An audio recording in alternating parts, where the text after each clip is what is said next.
আসসালামু আলাইকুম। UI design complete solution কোর্সের আজকের লেসনে আপনাদের সবাইকে স্বাগত জানাচ্ছি। আজকের লেসনে আমরা কথা বলবো ইউআই ডিজাইন নিয়ে। ইউআই ডিজাইন কি?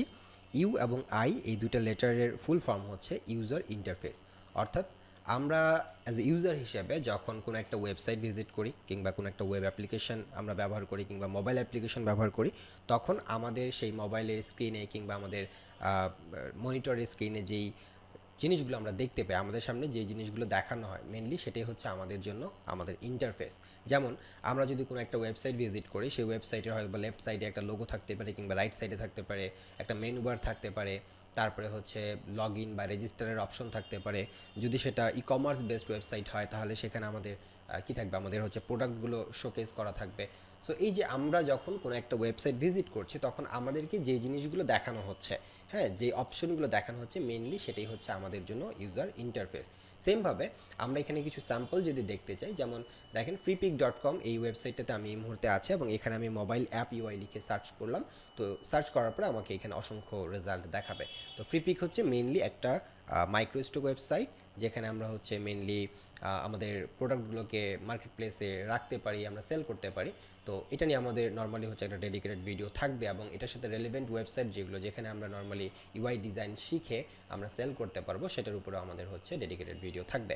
তো যাই হোক, আমরা মোবাইল অ্যাপ ইউআই লিখে যদি সার্চ করি তাহলে আমাদের কাছে যে রেজাল্টগুলো আসবে সেগুলো যদি আমরা একটু ওপেন করি তাহলে আমরা মেনলি দেখতে পাবো যে আসলে ডিজাইনগুলো কেমন হয়। যেমন দেখেন, একটা অ্যাপ্লিকেশন যখন আমরা আমাদের মোবাইলে ইনস্টল করি তখন ঠিক যেভাবে একটার পর একটা স্ক্রিন আসলে দেখা যায় সেটাই কিন্তু এখানে শোকেস করা আছে, তাই না? যেমন এখানে একটা ওয়েলকাম স্ক্রিন আছে, তারপর একটা রেজিস্টার একটা স্ক্রিন আছে, তারপর একটা অ্যাকাউন্ট স্ক্রিন আছে। তো এইগুলো নর্মালি আমরা যখন মোবাইল অ্যাপ ইউজ করি তখন হয়তো বা আমাদের সামনে এটা যখন আসে তখন আমরা রেজিস্টার বাটনে ক্লিক করলে তখন এটা আসবে। আবার যখন আমরা রেজিস্টারের সব মানে ফর্মটাকে ফিল আপ করে ফেলবো, তারপরে যখন রেজিস্টারে ক্লিক করব তখন আমাদের প্রোফাইলে আমাদেরকে রিডাইরেক্ট করে নিয়ে যাবে। তো তারপরে আমাদের এই স্ক্রিনটা আসবে। তো এই যে একটার পর একটা স্ক্রিন যে আসবে, সেই স্ক্রিনগুলো আগে থেকে যদি আমি খসড়া ডিজাইন করে রাখতে চাই তাহলে আমাকে করতে হবে কি, ইউআই ডিজাইনটা করে ফেলতে হবে। সেমভাবে এখানে আর অনেক অনেক আপনি হচ্ছে স্যাম্পল দেখতে পাবেন। আপনি যদি একটু সময় নিয়ে স্যাম্পলগুলো দেখেন তাহলে প্রত্যেকটাই দেখতে পাবেন যে আমরা নর্মালি যে অ্যাপগুলো ইউজ করি, আমরা আমাদের মোবাইল অ্যাপ্লিকেশনে যে অ্যাপগুলো ইউজ করি, আমাদের মোবাইলের মধ্যে যে জিনিসগুলো আমরা দেখতে পাই সেগুলোই কিন্তু দেখা যাবে যে এখানে ট্যাম্পলেট আকারে দেখা যাচ্ছে। ঠিক আছে, এগুলো তো মোবাইলের মতো কাজ করবে না। মোবাইলে যেভাবে ইন্টারেক্টিভ কাজ করে, ডাইনামিক ওয়েতে কাজ করে, এখানে তো করবে না। এগুলো জাস্ট হচ্ছে আপনার এক একটা খসড়া ডিজাইন, যে একটা মোবাইল অ্যাপ ডেভেলপ করার আগে সেটা কি ধরনের কাজ করবে, সেটার ডিজাইনটা কেমন হবে, সেটার যে খসড়া ডিজাইনটা করা হয় মেনলি সেটাকেই হচ্ছে আমরা ইউআই বলি। আমরা যদি এখানে দেখি যে ওয়েব ইউআই লিখে আমরা সার্চ করলাম, তাহলে এখানে দেখবেন যে ওয়েবসাইটের লুকটা কেমন হতে পারে। লাইক এখানে যেমন দেখেন, এখানে একটা মেবি এটা সার্ভিস বেস একটা ওয়েবসাইট বা পোর্টফোলিও, হ্যাঁ পোর্টফোলিও বেস একটা ওয়েবসাইট। তো এখানে যদি দেখা যায় যে আমরা যখন এই ওয়েবসাইটটাতে ভিজিট করব তখন উপরে একটা টপ বার থাকবে, তারপর একটা মেনু বার থাকবে, দেন এই জায়গাটাতে হয়তো বা একটা ব্যানার থাকতে পারে বা একটা স্লাইডার থাকতে পারে। তারপর নিচে দেখা যাচ্ছে যে আওয়ার অ্যাডভান্টেজ কিছু ফিচার থাকবে, অ্যাবাউট আস একটা অপশন থাকবে। তাহলে একজন ইউজার যখন আসবে এবং এই ওয়েবসাইটে ভিজিট করবে তখন তাকে এই ডেটাগুলোই দেখানো হবে। এখন এইটা একটা ওয়েবসাইট বানানোর আগে একটা খসড়া ডিজাইন করে নেওয়া হচ্ছে। কেন? কারণ হচ্ছে নর্মালি যেটা হয় যে বড় বড় যে কোম্পানিগুলো আছে তারা এই কাজটা বেশি করে, যে তারা যখন একটা ওয়েবসাইট কিংবা একটা ওয়েব অ্যাপ্লিকেশন লঞ্চ করার কথা চিন্তা করে, তারা আগে চিন্তা করে যে এটার একটা খসড়া ডিজাইন আমরা করে নিই। সেটা কেন? এটা একটা অবশ্যই যৌক্তিক কারণ আছে, ঠিক আছে? কারণ হচ্ছে দেখেন, যে একটা ওয়েবসাইট যদি ডেভেলপ করা হয়, একজন ডেভেলপারকে যদি হায়ার করা হয় একটা ওয়েবসাইট ডেভেলপ করার জন্য কিংবা একটা মোবাইল অ্যাপ্লিকেশন ডেভেলপ করার জন্য, তাহলে সেটার যে কস্ট মিনিমাম ধরেন যে $600 থেকে $700 আপনার হচ্ছে একটা কস্ট আসে একটা ওয়েবসাইট ডেভেলপ করার জন্য কিংবা একটা মোবাইল অ্যাপ্লিকেশন ডেভেলপ করার জন্য। তো এখন এই জায়গাগুলোতে কিছু নিয়ম কানুন আছে। যেমন যখন কোনো একটা ক্লায়েন্ট একজন সেলারকে বা একজন ডিজাইনার বা ডেভেলপারকে যখন হায়ার করবে যে তুমি আমার ওয়েবসাইটটাকে ডিজাইন করে দাও, তখন সে কিন্তু দেখা গেল যে বলবে যে ঠিক আছে আমি তোমার এই ওয়েবসাইটটাকে ডিজাইন করে দেবো, কিন্তু এটার জন্য আমার সময় লাগবে 7 দিন। ওকে, এবং আমি এই 7 দিনের ডিজাইন করার পরে তুমি আমাকে কন্টেন্ট দিয়ে দিবা, আমি কন্টেন্ট দেখে দেখে তোমার হচ্ছে একটা ডিজাইন দাঁড় করাবো, অ্যান্ড দেন তারপরে আমি তোমাকে 2টা 3টা বা 5টা বা 10টা হচ্ছে তোমাকে আমি রিভিশন দেবো। ঠিক আছে, অর্থাৎ রিভিশন বলতে যে হয়তো এখানে লোগোটা আপনি হচ্ছে ডিজাইনার হিসেবে হয়তো বা কেউ এখানে হচ্ছে লোগো ডিজাইন করলো বা লোগোটা রাখলো, কিন্তু ক্লায়েন্ট বললো যে না আমার আসলে লেফট সাইডে না, আমার আসলে মিডিলে এই লোগোটা দরকার। মিডিলের লোগোটা থাকবে মিডিলে, তার নিচে থাকবে হচ্ছে আমাদের মেনু বার। অর্থাৎ ক্লায়েন্টের রিকোয়ারমেন্ট এমন হতেই পারে, ঠিক আছে? তো তখন কি হবে, তখন কিন্তু ওই ডেভেলপারের সময় নষ্ট হবে, তাই না? তাকে তো রিভিশন অবশ্যই দিতে হবে, তাকে তো সলভ করেই দিতে হবে, কিন্তু এটার জন্য কিন্তু একটা সময় যাবে।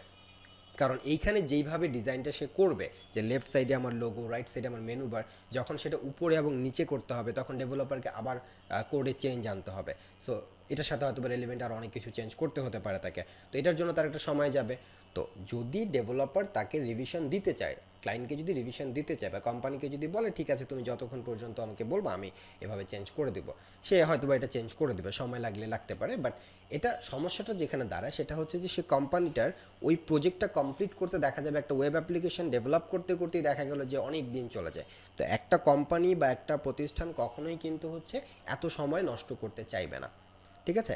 এবং অনেক সময় দেখা যায় যে তারা যে ডেভেলপারকে হায়ার করলো, হ্যাঁ, সেই ডেভেলপার হয়তো বা তাদের যে মাইন্ড সেটা রিড করতে নাও পারে, যে ক্লায়েন্ট আসলে কীরকম চাচ্ছে, কেমন ডিজাইন চাচ্ছে, এটা আসলে সে রিড করতে নাও পারে। এতে কিন্তু সময়ের অনেক অপচয় হবে। আবার যখন অনেক সময় দেখা যায় যে কোনো একজন ডেভেলপারকে হায়ার করলে তাকে 50% আগে অ্যাডভান্স করে দিতে হয়, অর্থাৎ তখন দেখা যায় যে সে সেই ডেভেলপারকে হয়তো বা ছাড়তেও পারে না, এমন অনেক ধরনের সিচুয়েশন তৈরি হতে পারে। তো সে কারণে বড় বড় কোম্পানি যেটা করে যে তারা তাদের এই মানে ডেটাগুলো দিয়ে, তারা তাদের যে কন্টেন্ট আছে সেটা দিয়ে তারা একটা খসড়া ডিজাইন তৈরি করে নেয়।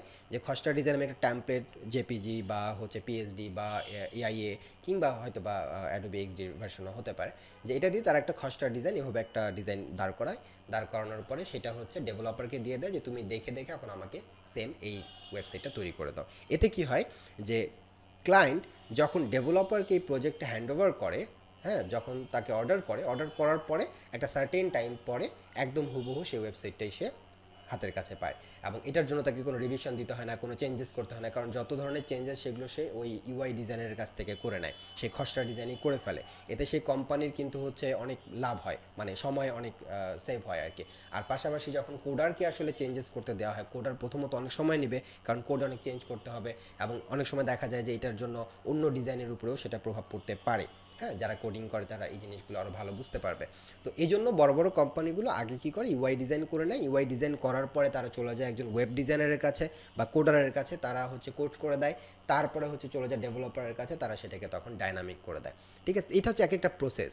তো এই জিনিসটা আগে অত বেশি কাজ করতো না, আগে এত প্রসেস ফলো করে আসলে এই জিনিসগুলো করা হতো না।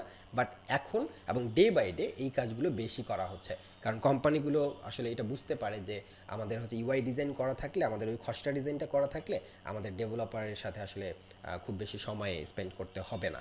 এবং যারা হচ্ছে ইউআই ডিজাইন করে তারা আসলে মনের মাধুর্য মিশায় আসলে এই কাজগুলো করতে পারে, এবং তাদের ডিজাইন সেন্সটা কিন্তু একজন ওয়েব ডেভেলপার বা ওয়েব ডিজাইনারের থেকে অনেক ভালো হবে। তো এই জন্য গ্রাফিক ডিজাইনার যারা যারা ইউআই ডিজাইন করে তাদের কাছ থেকে যদি একটা ইউআই আমরা ডিজাইন করে নিতে পারি তাহলে আমাদের জন্য অনেক সুন্দর একটা আউটপুট আসলে পাওয়া যায়। তো এই এই কথাটা চিন্তা করে মেনলি এই কোম্পানিগুলো এই কাজটা করে। তাহলে এটা অ্যাপের ক্ষেত্রেও সেম। এটা হচ্ছে ওয়েব অ্যাপ্লিকেশন বা ওয়েবসাইট কিংবা কোনো একটা সফটওয়্যার হতে পারে, কিংবা হচ্ছে এই মোবাইল অ্যাপ্লিকেশন, সবার জন্য সেম। যে কোনো একটা ক্লায়েন্ট যখন একটা খসড়া ডিজাইন করে নেয় ডেভেলপ করার আগে, তখনই মেনলি সেটাকে আমরা ইউআই ডিজাইন বলি।